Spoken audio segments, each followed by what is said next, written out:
prvenstvena smer je san svakog alpinista.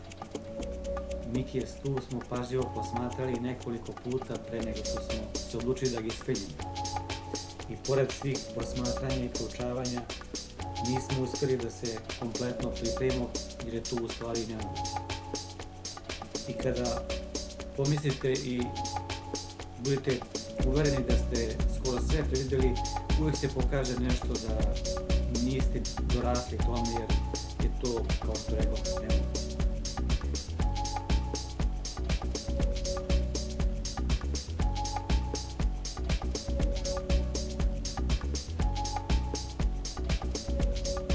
Krušljivost, prolaznost, međuosiguranje, sve je to uobičajeno zateći u alpinskoj smjeri i sve je to nemoguće kompletno predvidjeti. Osim toga nije lako naći ni odgovarajuće sapenjače, pa ni vreme, pa i mnogo toga još što je potrebno ostvariti u jednom takvom uslovu. I još uspjeti da to sve ovekovečujete sa čovjekom koji će to sve snimiti je faktor koji sve zajedno čini da je ovakav događaj veoma rijedak i da se veoma retko dešavalo da se snimi nekakav prvenstveni uspjeh.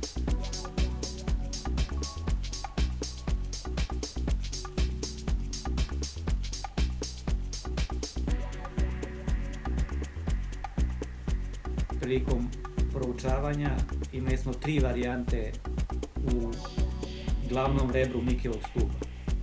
Glavna varijanta bila je da idemo direktno preko tog rebra, tako izgledalo dole. A pomoćne su bile levo preko ploča i desno kroz žlijeb dijeda. Ispostavilo se da od tih varijanti je najpodesnije bilo upravo ono poslednje kroz žlijeb dijeda.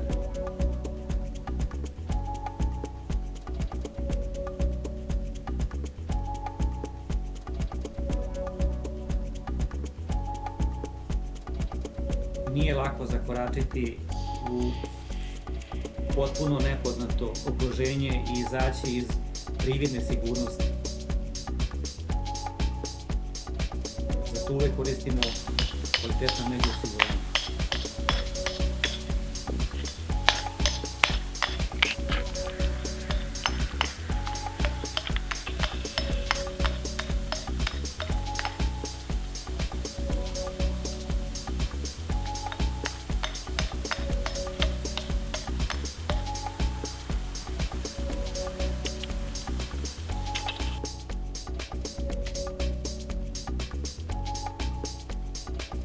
Kada postavimo međuosiguranja, mi nemamo mogućnosti i svakako i ne želimo da proveravamo da li su ta međuosiguranja dovoljno dobra.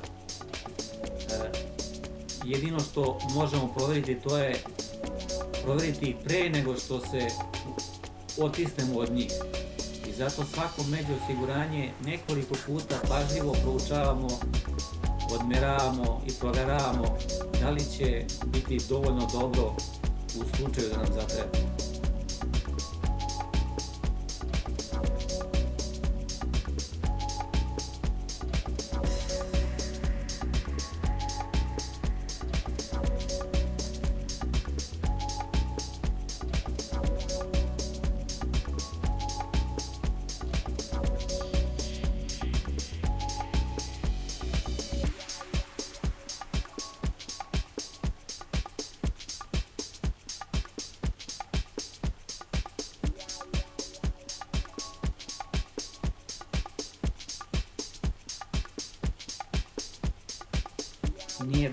Nije ocenu dati lako prvenstvenoj smjeri iz mnogo razloga.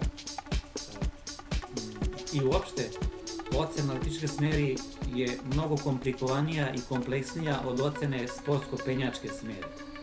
U sportskom penjanju ocena je samo deo težine detalja koji treba zakoračiti i koji treba preći. Dok kod alpinističke ocena ima još niz drugih komponenti koje su skrivene i koje su koje znaju samo oni koji se duže bave alpinizmom. Jedan od takih komponenti je u stvari recimo i sigurnost koju čovjek ima dok se nalazi u tom detalju. To nije bitno kod sportskog penjanja zato što imaju vrlo kvalitetna među osiguranja u koja mogu biti 100% sigurni. Ali evo pogledajte ova naša koja neprekidno moraš provjeravati veoma pažljivo da li će u slučaju potrebe ona izdržati. Ali to niko istinski ne želi da proveri, mi u to moramo verovati zato to neprekidno toliko žestoko provjerava. A ocena svakako sadrži i taj faktor sigurnosti penjača koji nije deo težine, nego samo subjektivnog osjećaja.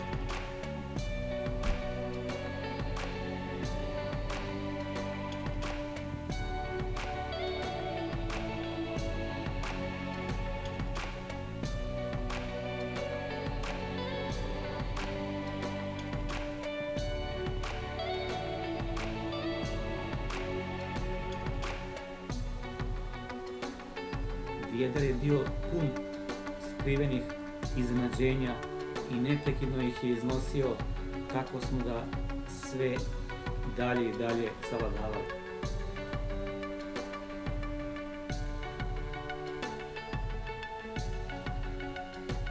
Sve je teže bilo postaviti među osiguranje i sve je teže bilo naći pukotine za dobar klin, ali i za bilo šta drugo. A on je postajao sve strmiji i završavao se sa vidljivo krušljivim delom. Trebalo je posle izlaska iz tog žljeba računati da se mora preći preko tog vidljivo krušljivog dela. To nije baš ulivalo mnogo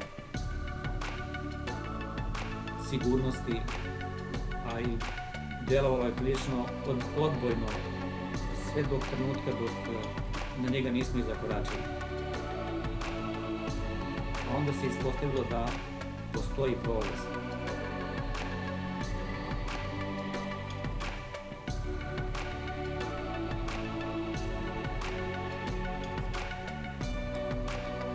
Tako je Gornjak dobio još jednu novu smer, Mikijev stup.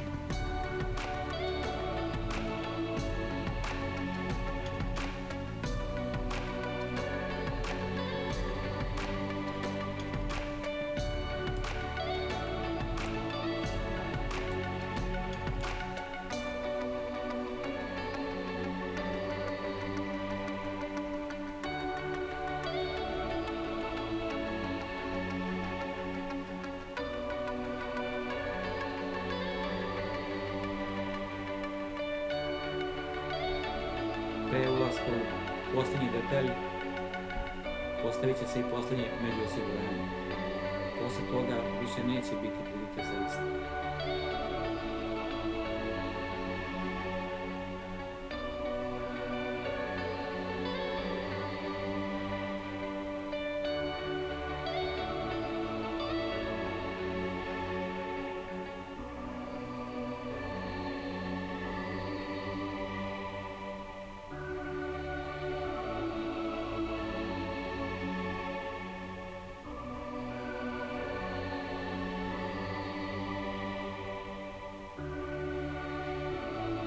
Savladavanjem ključnih detalja dijedra žljeba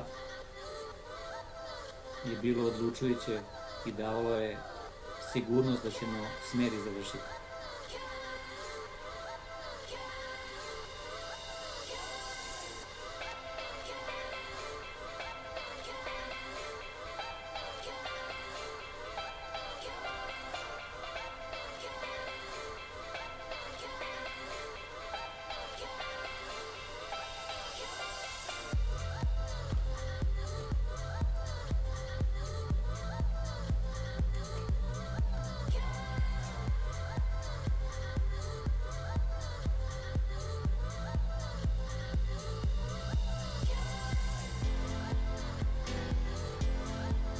Za dobar uspon veoma je važno imati odgovarajućeg sapenjača.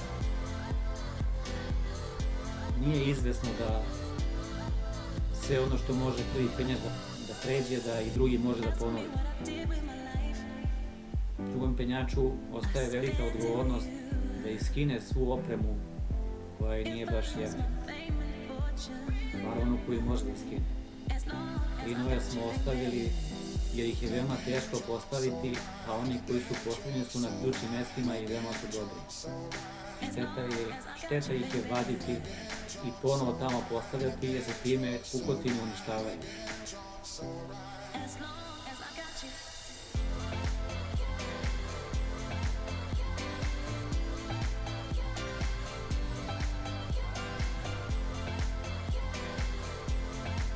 U smjeri je ostalo 4 klina.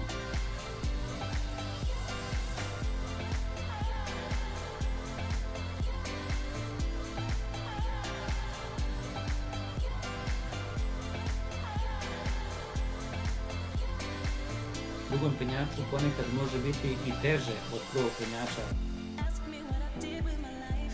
iako to deluje malo paradoksalno,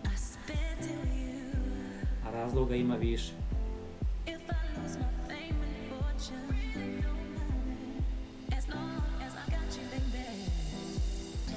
Pogotovo je to u situacijama kada smjer vodi levo ili desno, a skidajući među osiguranje, drugi penjač rizikuje pad u platnu ili nešto slično.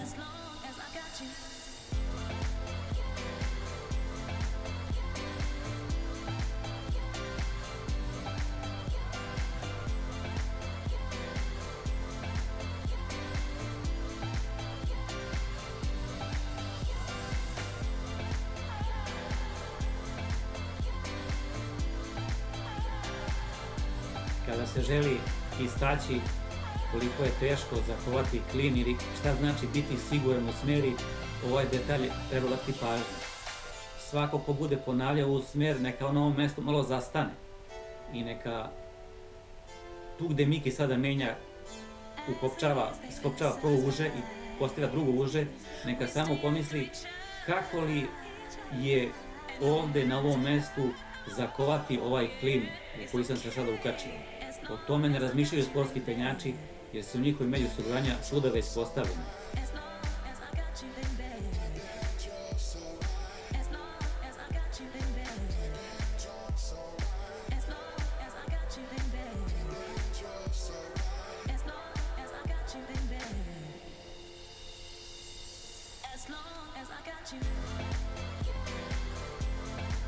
Samo još se zakoračite po ovog rušljivog malog previsa i najteži detalj u smjeri je savlada.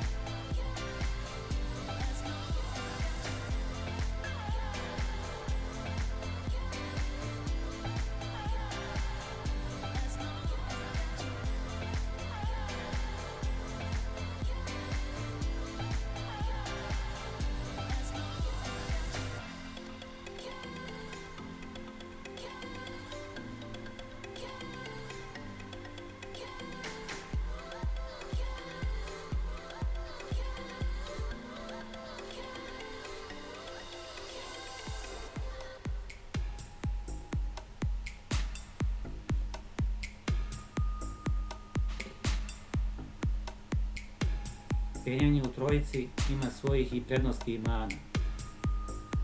I sad ćeš ovog puta samo prednost. Mnogo je sigurnije penjati u trojici. Mnogo je jača naveza koja ide na 2 užeta sa 3 penjača. I na kraju veći broj ljudi omogućava i veću pokretljivost u smislu ako je potrebna nekakva pomoć. Znači uvijek se može jedan otkačiti i abzeilovati ili nešto drugo treće.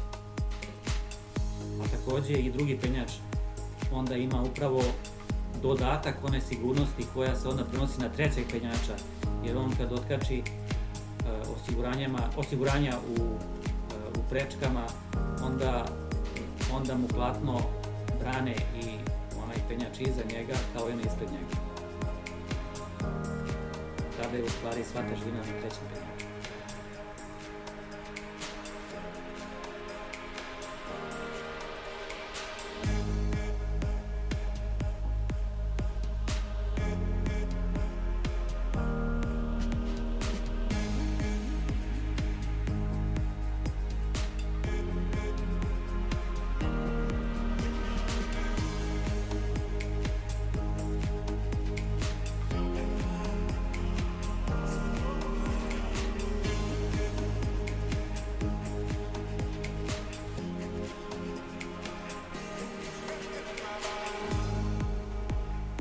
profesionalci koji penju u dvojnim navezama obično penju tako da drugi penjač u stvari i ne penja ako je drugi. On veoma vešto koristeći sve moguće što mu je dostupno, što pre pokušava da stigne od prvog penjača i on može nastaviti kao prvi da penje i time da utisak penjanja ili osjećaj penjanja ispuni. Ali kad se penje u navezi u kojoj ste uvek drugi, onda je takav način penjanja u stvari lišavanje vašeg penjanja. Zato drugi penjač u stvari nema ni malo lak zadatak ako želi da to ispenje na način na koji je prvi penjao. Ništa njemu nije mnogo lakše nego onom prvom penjaču. Jedino što je možda malo sigurnije, ali sve ostalo je potpuno isto.